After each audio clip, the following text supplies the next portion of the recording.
about the prison strike that occurred on September 9th last year, or about like internal organizing in general. Just wondering about strategies used and how prisoners are able to organize internally despite intense surveillance and the control that they're under. You mean in California prison system? No, there was a strike. Against solitary confinement? There was a strike against the prison industrial complex, like through the Free Alabama movement. I'm wondering about that one, or just like internal, like I'm wondering how prisoners are able to organize internally despite being under so much surveillance. Well, you know, basically, they are what we refer to them as a prison abolitionist group or prison reform group who actually brought to light this major corporations around the world that began to exploit slave labor. But that's what you are when you are under the Constitution, and when you are duly convicted of a felony, you become a slave of the state.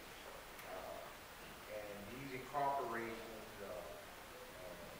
have begun to sign contracts with prisons, in which prison slaves were producing their products. And for me, this is only a short step against the attacks of the working class men and women of the world.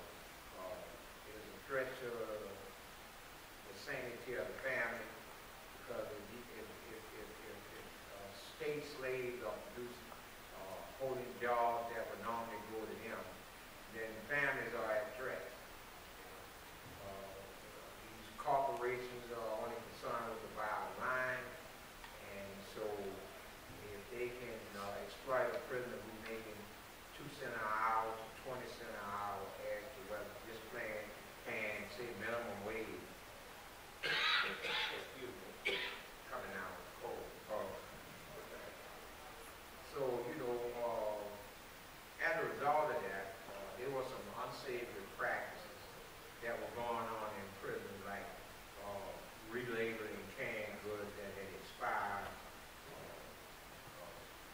and just making products. I mean, Victoria's Secret, the famous underwear, they were found guilty. Coca-Cola, you know, to name a few, Walmart, you know, some of the major corporations, world corporations, were found. I mean, now of course when they were exposed, they you know, stopped.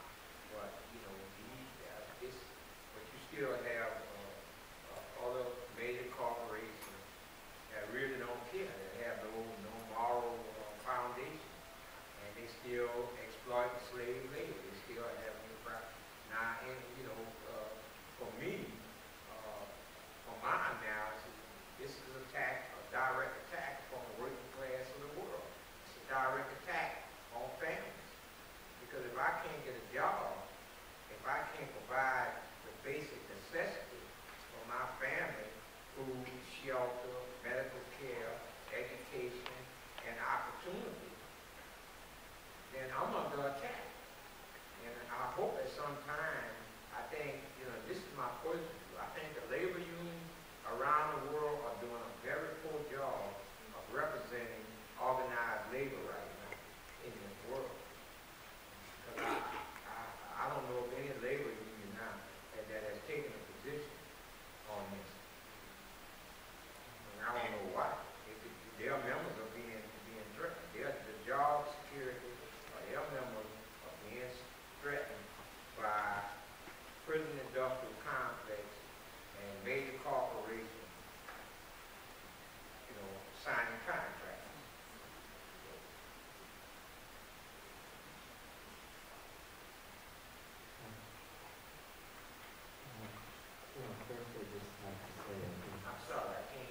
First, I have to say, I think it's a miracle that you did all this time and you still have your New York accent. I heard close enough that I thought it was New York. You talked about your mother and the values that she gave you. And you also said that when she died in the 90s, you felt that you had been able to communicate to her. I wanted to know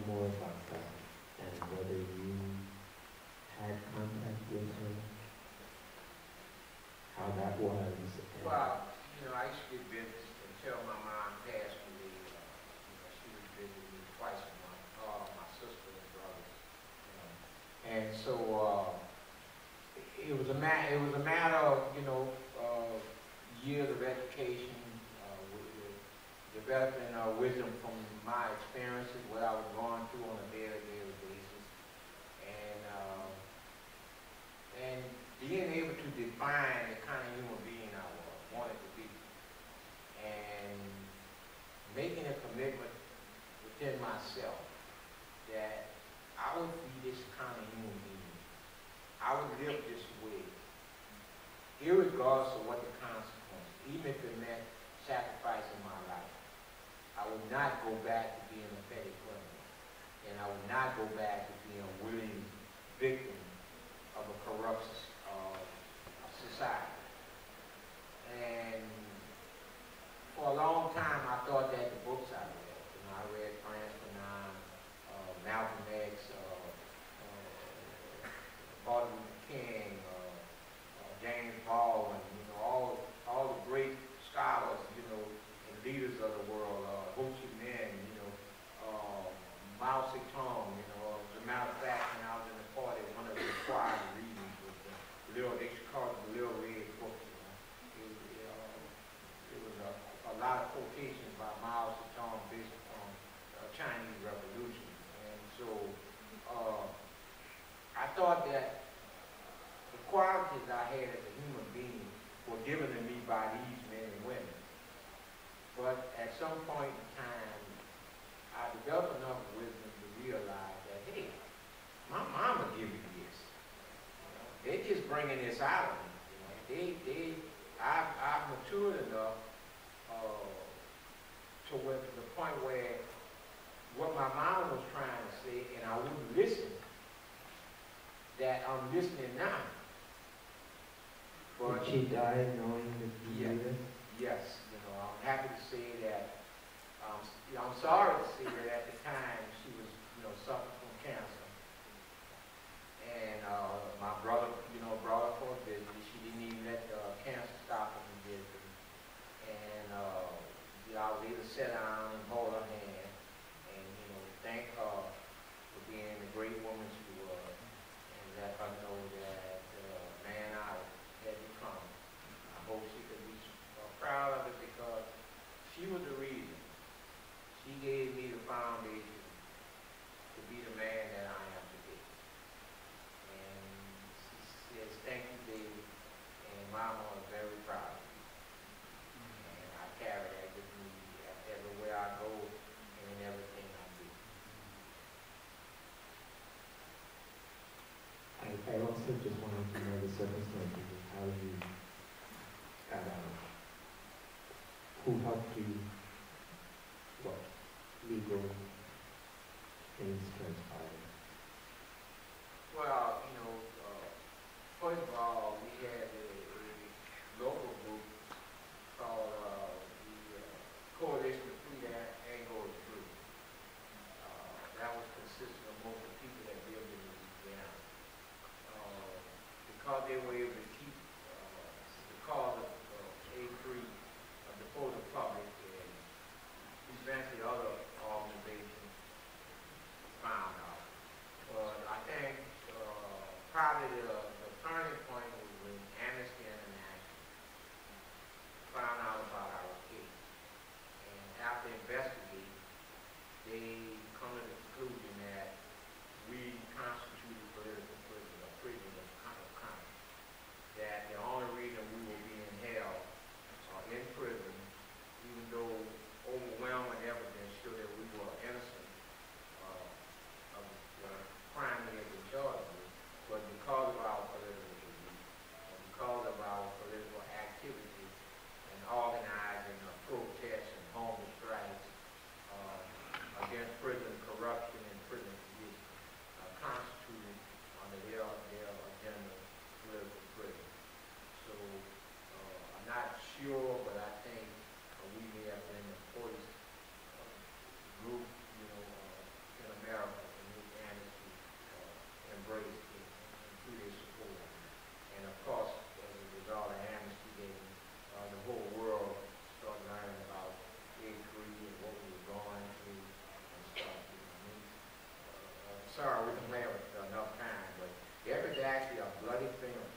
Officer Miller was found.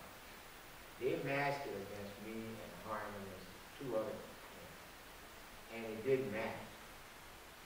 And they know who it's for, but they, to this day, will not admit who that fingerprint is. Now, they had the fingerprints of every prisoner in Angola at the time Officer Miller was murdered. And the Attorney General, D. Buddy Caldwell, he made a statement during an interview. He said that the interviewer asked him, who did this fingerprint belong to, or you belong to your office? And he said, no, we're not concerned with that. We got the man who killed him. So we're not going to try to match this fingerprint. You know, it changes nothing. You know, this bloody fingerprint could have, you know, got on that door a million ways. You know, this is his way of looking at it. You know, so I mean that's the type of justice we will face with. So there is a bloody, identifiable bloody fingerprint. There are skin samples and stuff that they found on the fingernails of Brent Miller, and none of this matched us. Strangely, when the technology such as DNA evolved, all of a sudden all of this has been lost. Everything but the bloody fingerprint has been lost. They couldn't lose that because our attorneys had copies of it. So we weren't even able to use DNA as a means of defense. And during my second trial, my case was overturned 4 times. 3 times the appeal court reversed it.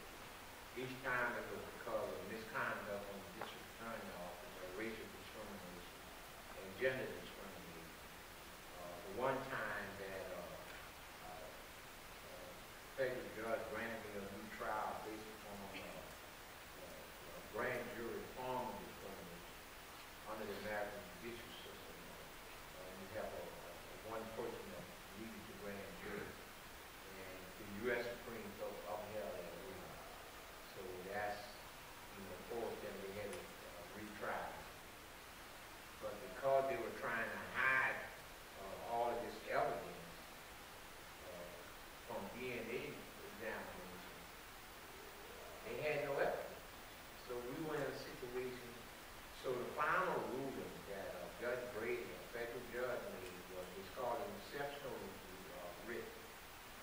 He overturned my conviction. He ordered the state of Louisiana not to retry and to release me immediately. Well, under the judicial system in America, his ruling was not final. So the state ran to the appellate court, which is a higher court, and in this case, it was the Fifth Circuit.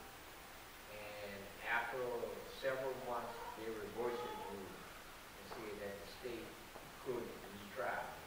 They had a right to do it. But how are they going to retry?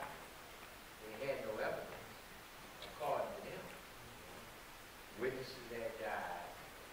Under normal circumstances, I would have been free. But because of my political beliefs and political activism, because of the prison guard had been killed, even though 40-something years later, they still were persecuted me because of who I am, not what I did. And members of the Miller family. And in a strange way, people ask me, how I feel. I really don't blame them. Because as far as they was concerned, a member of their family had been killed. And they had a right, a moral right, and a family obligation to pursue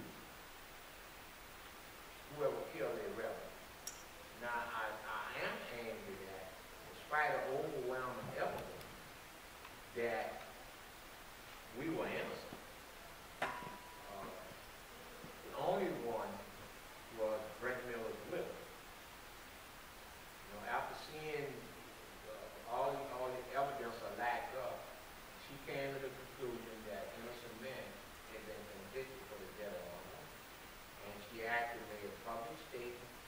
And she actually went to several events, A3 events, in support of our, and for the call for us to be free.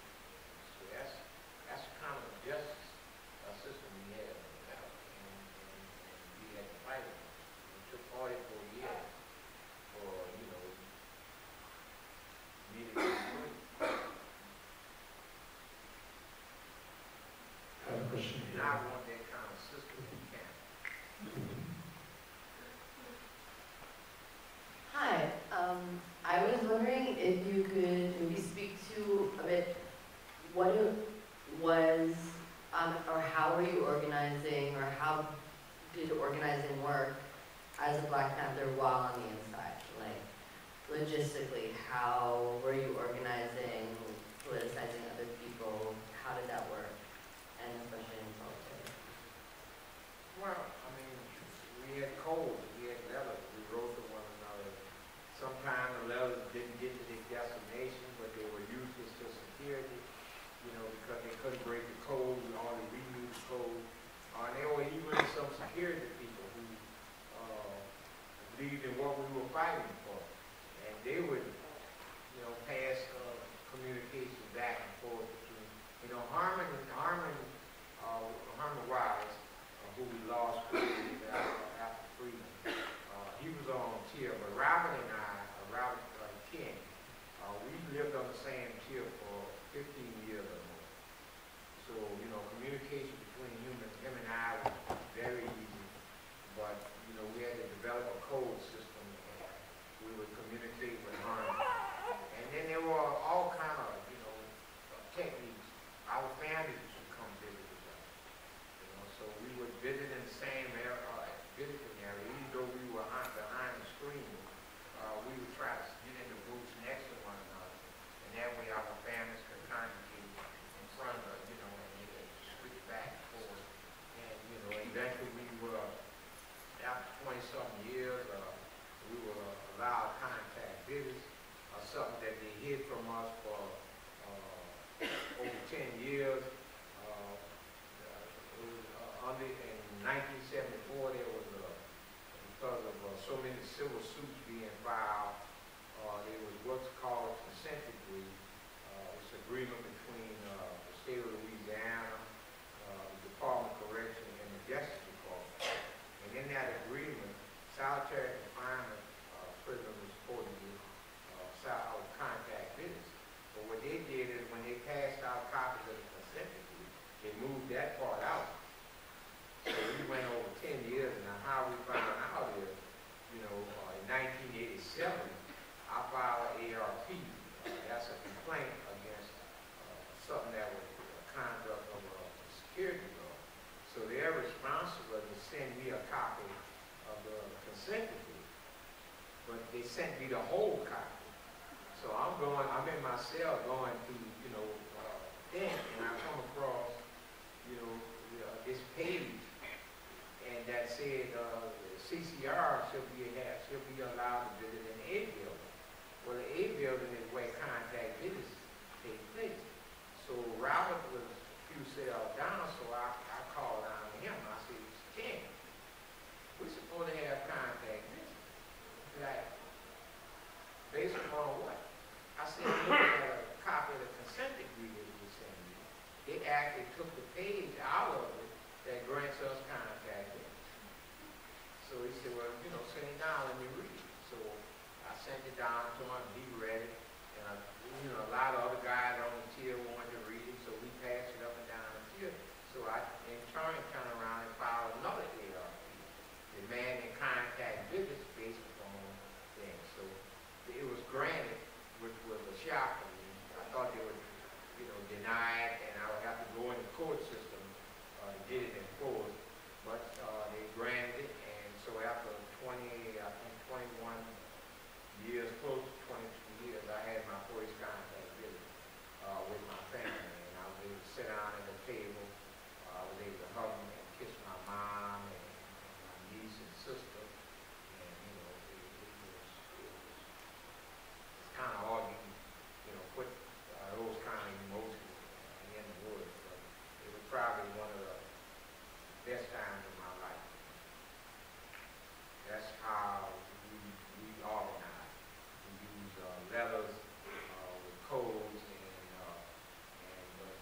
you have to understand that, you know, in order for you to organize a protest, there must be a reason. And it must be a reason that affects everyone, not you personally. You know. So we were not in the habit of filing ARPs or petitions or grievances because we didn't like the way something, you know, affected us personally. You know, for instance, the strip search. Everyone in South Carolina found you were strip searched just because you left your cell and when you returned to your cell. They did not have to be a legitimate penological reason or security reason. That was the policy, that was the way it was, and that's how it had been accepted. So, you know, we filed a petition of grievance, and we cited case law in which the court had said you can't strip search people at will in South Carolina confinement. You can strip search them, but only under certain conditions. So if those conditions don't exist, you can't strip search. So we did a petition, we sent it to all the other tiers in South Carolina. They signed it, we sent it to the warden, and we asked them for a response within 2 weeks. So we never got a response. So after that 2 weeks, we started refusing to be strip searched. And as a result of it, you know, we got gassed, we got beaten, we got thrown in dungeons,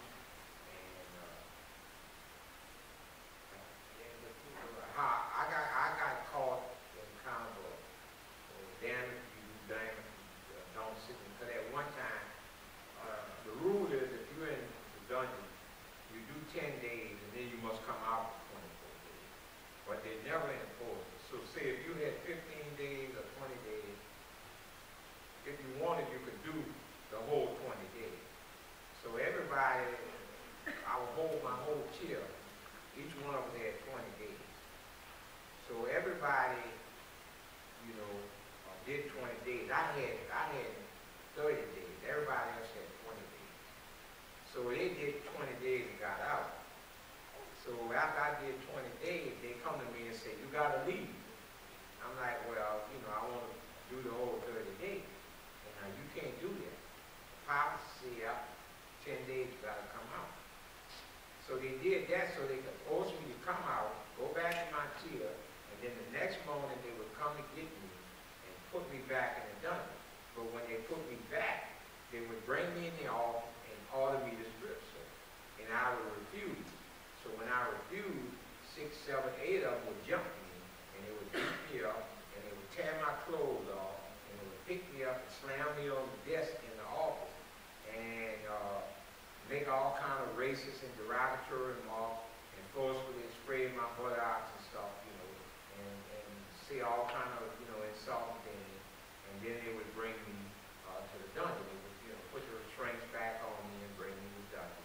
And so that went on back and forth. So at the time, by the time we got this case in a court of law, I had approximately 300 and something days in the dungeon.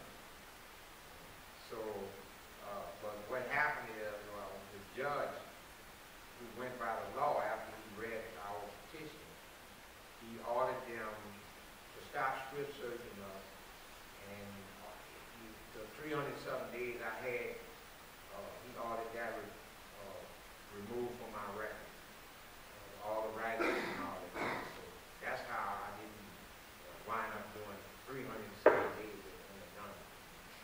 And the dungeon is far more restricted than even solitary confinement. So that's how that played out. But again, we organized because we were able to communicate. You know, they say necessity is the mother of invention. You know, we were in solitary confinement, we were exposed to horrible, inhumane conditions, and we were struggling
pretty much how, you know, the last 44 years of my life existed.